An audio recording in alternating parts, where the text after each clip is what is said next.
Кутман күнүңүз менен Жаматтык медианын көрөрманы жана угарманы. Асылжан программасы өз эфирин баштайт. Бул жолу биз мектеп китептеринин дискриминацияга каршы жана гендердик экспертизасы боюнча сүйлөшөбүз.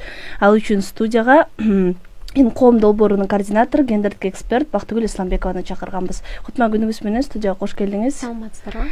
Алгач ошол кандай муктаждыктан улам мындай экспертиза түзүлүп баштаганы жөнүндө айтып берсеңиз, бизде кандай көйгөй бар эле?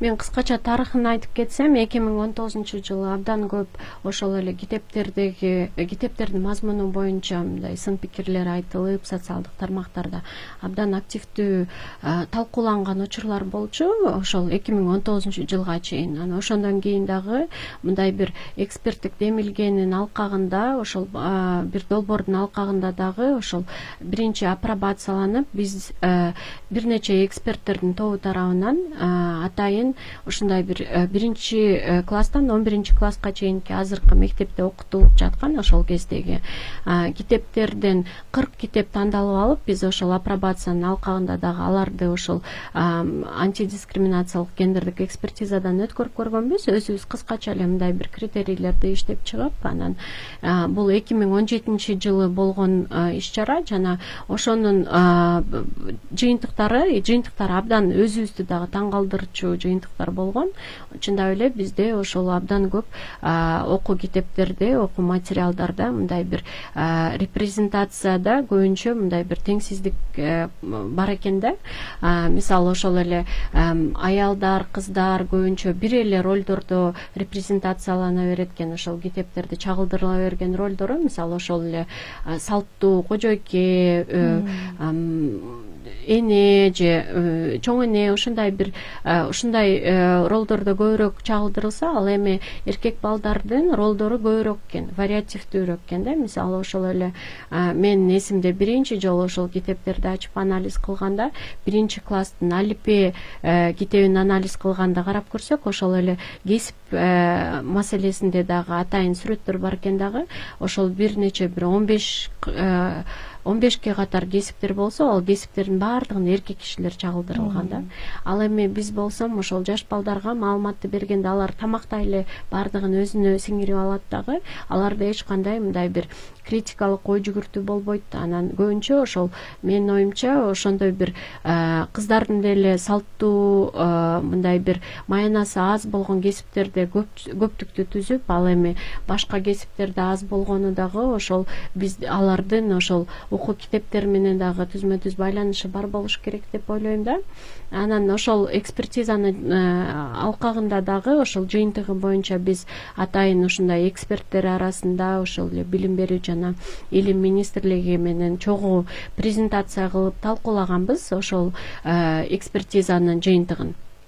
Талкуулаган натыйжасында ошол алардын бир сунушу, тыянактын бирөөсү бул ошол сөзсүз түрдө бул ар бир жаңы жазылган китептерди ушундай экспертизадан дагы өткөрүлүшү керек экен деген тыянакты дагы эске алып, ошол министрликтин билим берүү жана илим министринин жобосунун алкагында дагы атайын ушундай экспертизалар сөзсүз түрдө өткөрүлсүн деген ушундай бир жобо чыккан.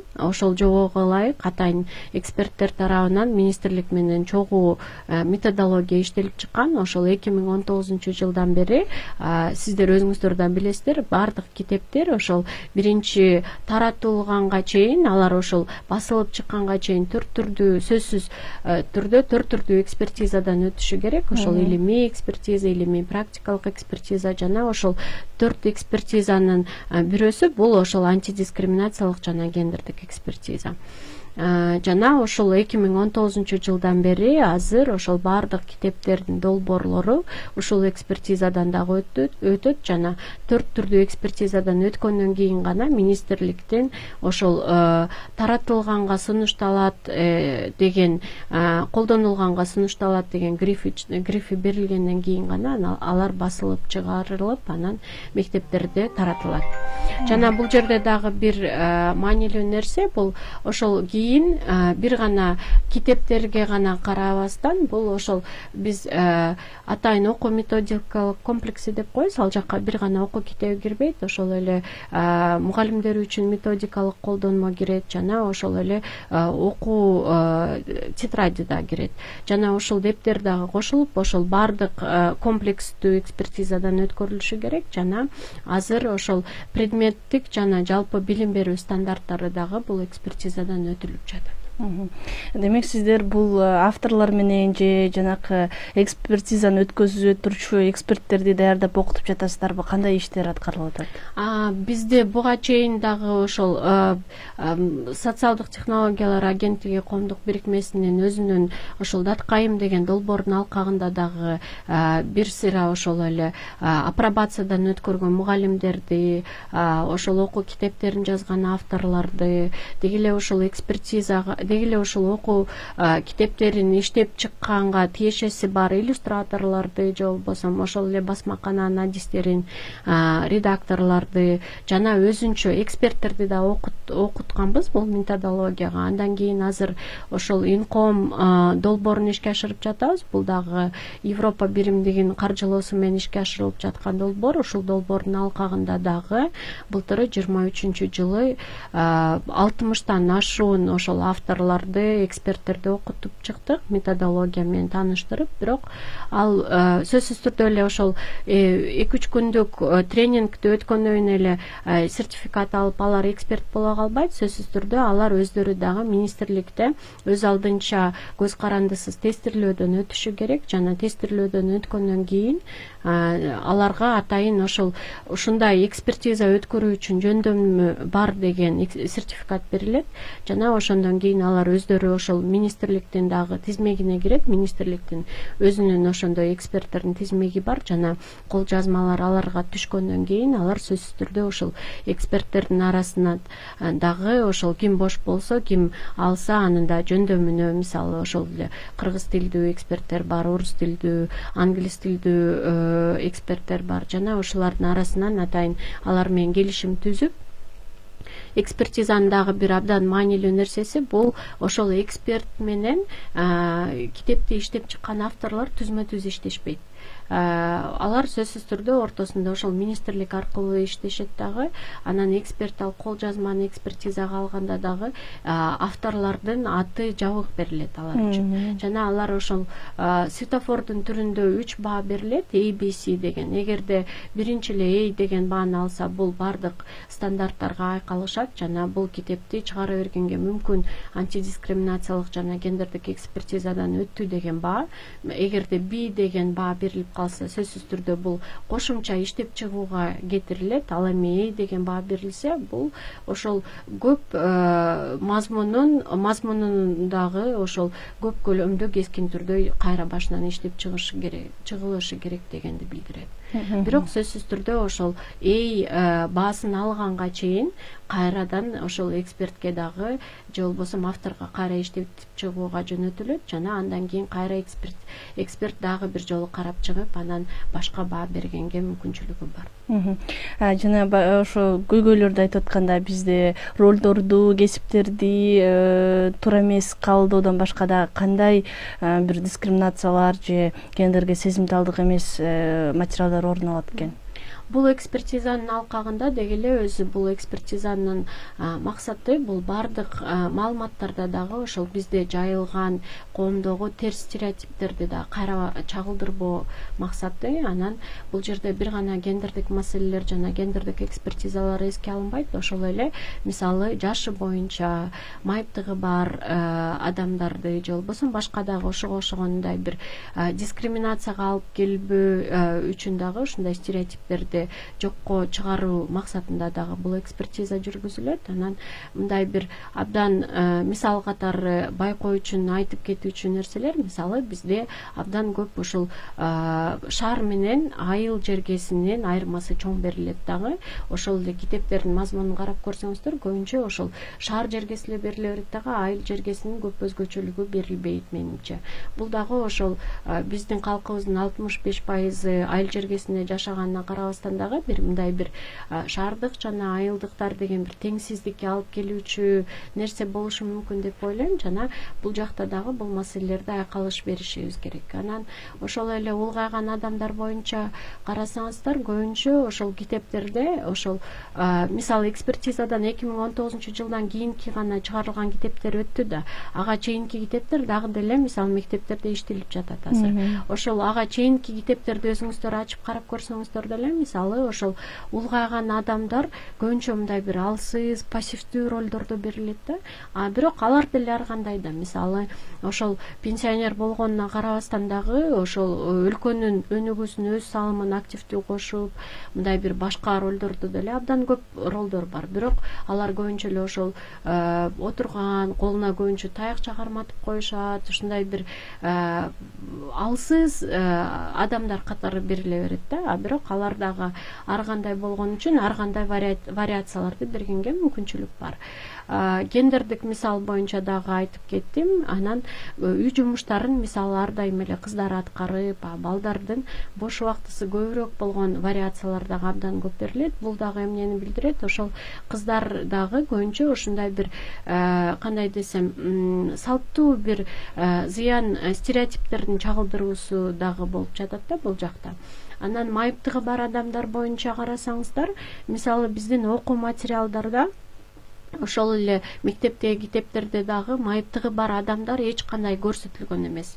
Мисалы ошол эле көптөгөн кээ бир эле жерде 1-2 эле жолу мындай бир берсе, анда дагы абдан мындай бир гана коляскада отурган майыптыгы бар адамдарды чагылдырышат дагы, башка майыптыгы бар адамдарды эч чагылдырбаган учурлар дагы көп. Бул нерсе дагы ошол эле бир гана алардын көбү мисалы ошол эле мектептен билим албай, ошол эле инфра тутумдун жеткиликтүү эместигинен же болбосо башка дагы ошол сырткы маселелер боюнча дагы алар көбүнчө ошондой бир үйдө отурганга мажбур болушат да. Бирок ошол эле балдардын жөн эле мисалы площадкага барып жүргөндө деле жөнөкөй балдарга аралашып ойноп кетүүсү бир аз кыйынчылык болот да. Себеби ошол эле китептер аркылуу деле биз ошондой биздин коомубузда дагы ар кандай балдар бар, жана баарыбыз бирдейбиз деген маселени көп балдарга бербеген үчүн дагы алар андай балдарга бир аз кооптонуу менен мамиле кылып, мындай бир алардын дагы коомго аралашып кетүүсүнө бир кошумча тоскоолдуктарды түзүп жатабыз. Жана ошого окшогон маселелер көп. Деги эле ошол мен алгачкыларын айтып кеттим. Анан мисалы ошол эле илимий предметтер боюнча карасак, же болбосо ошол эле тарыхты карасак, абдан көп ошол мындай кандай десем, техникалык билимдерде дагы көп эркек окумуштуулар көп берилген дагы, ал эми аял окумуштуулар мисал катары деле көп чагылдырылбай калган. Ал эми мындай эле мисал катары айтып кетсек, ошол эле дүйнө жүзүндөгү биринчи ошол эле программаны жазган, язык программирования деп коебуз азыр, IT специалисттер көп жакшы билишет. Ошол язык программированиянын биринчи жолу программа тилин жазган деле бул айым. Ошол эле Wi-Fi'дын эң биринчи мындай Wi-Fi жаралуу үчүн технологияны иштеп чыккандагы бул айым. Мисалы ушуга окшогон нерселер деле көп чагылдырылбай калган да. Ошондуктан биз дагы бул нерсени толтуруу үчүн дагы башка иш-чараларды өткөрүп жатабыз. Мисалы ошол эле азыр атайын ошол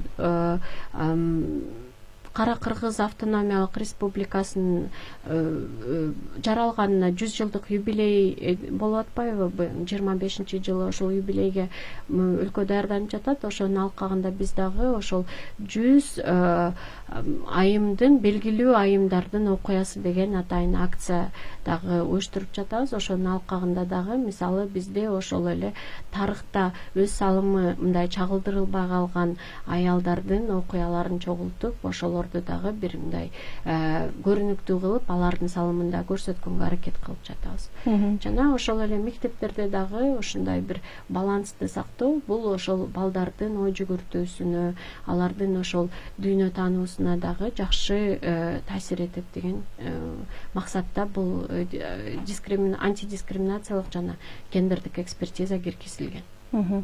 Демек бул жерде авторлордон баштап аны берген мындай окутуучулар баардыгы окуудан өтүш керек болобу же ошол китептерди гана экспертизадан өткөзүп коюу жетиштүүбү? Алардын баары бир окуудан өтүшү керек болот, себеби эгерде сиз автор катары китебиңизди жазып, анан ал экспертизадан өтпөй калса, сиз эмнеге өтпөй калды деген суроо берип, өзүңүз дагы ошол китепти кайра башынан иштеп чыкканга мажбур болосуз да.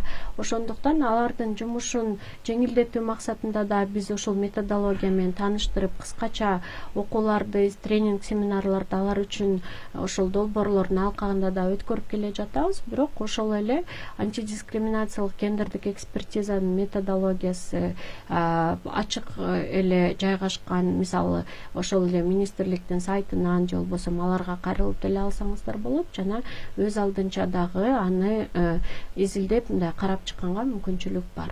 Бирок ошол эле бизде өзүбүз деле бир мындай адам болуп ушул коомдо өскөндөн кийин баары бир кээ бир стереотиптердин стереотип экенин деле мындай ажырата албай, ошону кайра чагылдыра беришибиз мүмкүн. Атайын кылбайбыз сөзсүз турда аны. Мисалы ошол эле иллюстраторлор же болбосо авторлор же башка адистер деле. Ошондуктан алар үчүн дагы ушундай бир стандарт болсун деп ушундай методология иштелип чыккан. Ал методологияда атайын индикаторлор менен абдан так ошол мазмунун анализдөө боюнча критерийлер берилген, жана ошол эле сүрөттөрдү анализдөө боюнча өзүнчө критерийлер иштелип чыгып, алардын баардыгы так жазылган. Негизи бул экспертиза ишке ашып баштаганына мындай аз эле убакыт болгон турбайбы? Ошентсе дагы сиздер мындай кандай жыйынтыктарды күтүп жатасыздар? Мунун кантип максаттарга жетсе болот бул экспертиза аркылуу? Азыр биз ошол экспертизаны жакшыртуунун үстүндө дагы иштеп жатабыз. Мисалы биздин ушул долбоордун алкагында дагы атайын эксперттик топ түзүлүп, министрлик менен кызматташтыкта ошол экспертизаны жакшыртуу боюнча, мисалы ошол инклюзивдүү маселелердин көбү чагылдырылбай калыптыр. Ошол эле ар кандай формадагы майыптыгы бар адамдардын катышуусун туура чагылдырышыбыз керек деп дагы ошол экспертиза толуктандырылды. Азыр аны толуктап жаңы иштеп чыктык, жана ошол экспертизанын жаңы версиясын бекитилүүсүн күтүп жатабыз, жана ошол эле министрлик менен башка дагы авторлорду гана эмес, ошол эксперттердин базасын көбөйтүү максатында дагы жаңы эксперттерди окутуу боюнча атайын сүйлөшүүлөр жүрүп жатат. Буга чейин дагы бир нече эксперттерди окутканбыз. Бардык областтардан эксперттер бар, бирок көбү ошол Бишкек шаарында жана Чүй облусунда. Негизи ошо мындай иштер аткарылбаса, китептерде толук ушундай бардык талаптарга жооп берилбегендей нерселер улана берсе, мунун кесепеттери кандай болот? Стереотип андан ары жайылып дагы да бекемдей берет да, э? Ошол зыяндуу адамдарга бир зыян алып келүүчү терс стереотиптердин баардыгы биринчиден бекитиле берет, анан экинчиден бул нерсенин баардыгы мындай бир нормага айланып калат. Мисалы ошол эле зордук зомбулукту биз эч кандай жөн койсок же болбосо ал менен күрөшпөй койсок дагы элдер мындай бир зордук зомбулукту кадимки нерсе катары эле кабыл алып калышы мүмкүн да, бул кылмыш катары каралбай калышы мүмкүн. Ошондой эле бул жакта дагы абдан көп кесепеттер болушу мүмкүн. Мисалы ошол эле кайсыл топ жакшы чагылдырылбаса, толук кандуу чагылдырылбаса, ошол эле мисалы кыздарды алсак деле, азыр деле биз ошол менин оюмча көптөгөн мындай коомдо тараган стереотиптердин кесепетин азыр деле көрүп жатабыз. Мисалы абдан көп экономикалык жумуш орношууга же болбосо деги эле ушул экономикалык сектордо дагы чоң ажырым бар. Ошол эле кыздарга өзүнүн саясатта карьерасын жасоо абдан кыйынчылыкты түзөт, себеби коом тарабынан алардын саясий ролу ар дайым эле жакшы кабыл алына бербейт. Жана ошондой эле көптөгөн, мисалы ошол эле экономикалык жактан дагы алар бир аз мындай көз каранды, себеби алар көбүнчө ошол маянасы аз секторлордо көп иштешет дагы, ошол маянасы жакшы секторлордо көп деле жок. Анан ошол эле мисалы азыр интернет, санариптештирилген технологияларга карай биз ошол эле тилдерди же болбосо башка жакта үйрөнүп эле ошол IT специалист же башка дагы дүйнө жүзүндө бардык жерде Кыргызстанда отуруп иштегенге мүмкүнчүлүк бар. Ушул жакка дагы менин оюмча ошол кыздарды көбүрөөк тартышыбыз керек. Ал эми алардын экономикалык жөндөмү күчөсө, бул сөзсүз түрдө деги эле бүтүн үй бүлөнүн бардыгын экономикалык бакубаттуулугуна алып келет. Бул нерсенин бардыгы бири-бири менен абдан тыгыз байланышта турат менин оюмча. Жогоруда сиз ошо балдар жаш кезинде муну бардыгын мындай анализдей албай баарын кабыл алып, муну туура деп көрүп калат деп айттыңыз. Анан жана ошондой дүйнө таанымы дагы ошо менен чектелип калат деп. Негизи эле ушинтип экспертизаларга берүү кандай артыкчылыктарды берет, эмнеси менен пайдалуу экенин айтып өтсөңүз. Менин оюмча бул эң биринчиден балдардын дүйнө таанымын байытат.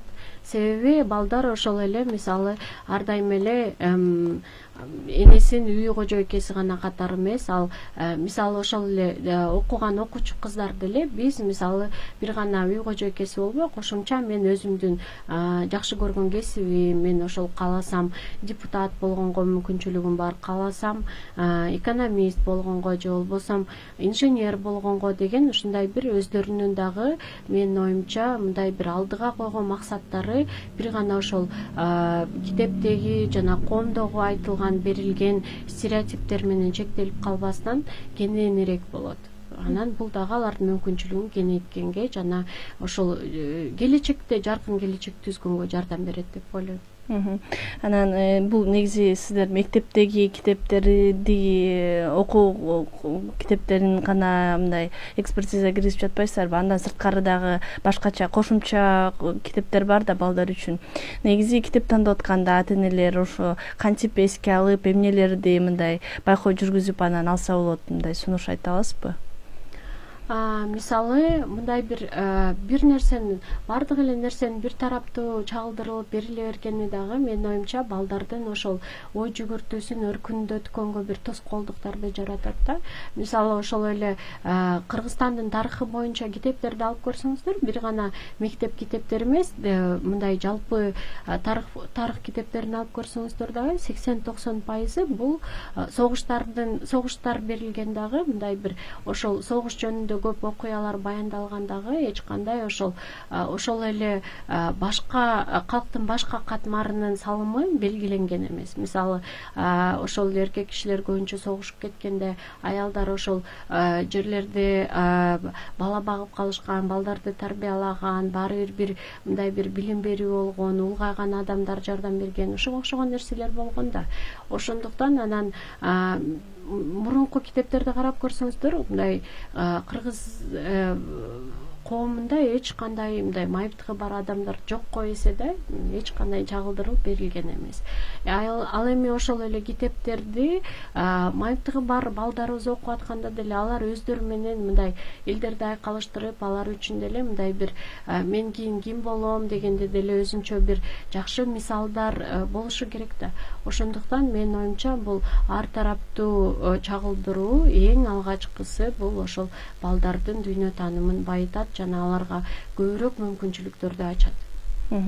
Демек, бул бир тараптуу эмес, ар тараптуу чагылдыруу. Көбүнчө биздин китептерде демек дискриминация көбүрөөк орун алып жаткан экен да, кайсы бул гендердик болбосо деле башка тараптагы, башка тараптардан дагы. Менин оюмча ошол нерселерге да көңүл буруп, мындай ар бир маселени баланс менен балансты сактап, мындай бир ар тараптуу берип көргөнгө аракет кылуу бул биздин мындай бир жалпы балдардын алдындагы чоңдордун милдети деп ойлойм. Себеби дүйнө ошол бир гана ошол биздин ой жүгүртүүбүз менен чектелип калбастан, ал ар кандай мисалы ошол эле ар кандай улуттар бар, ар кандай маданияттар бар. Биздин алардын өзүбүздүн маданиятыбыз менен дагы билими болгондон кийин башка маданияттар менен салыштырганга жөндөмдүүлүгү да болушу керек. Анан менин оюмча булардын бардыгы ошол критикалык ой жүгүртүүнү жана туура анализ жүргүзүүгө шыктандырат балдарды. Чоң рахмат сизге. Бизге бөлүнгөн убакыт соңуна чыгып келатат. Эфир соңунда бул дагы жакшыртылган вариантта сунушталып жатат деп айтып жатпайсызбы?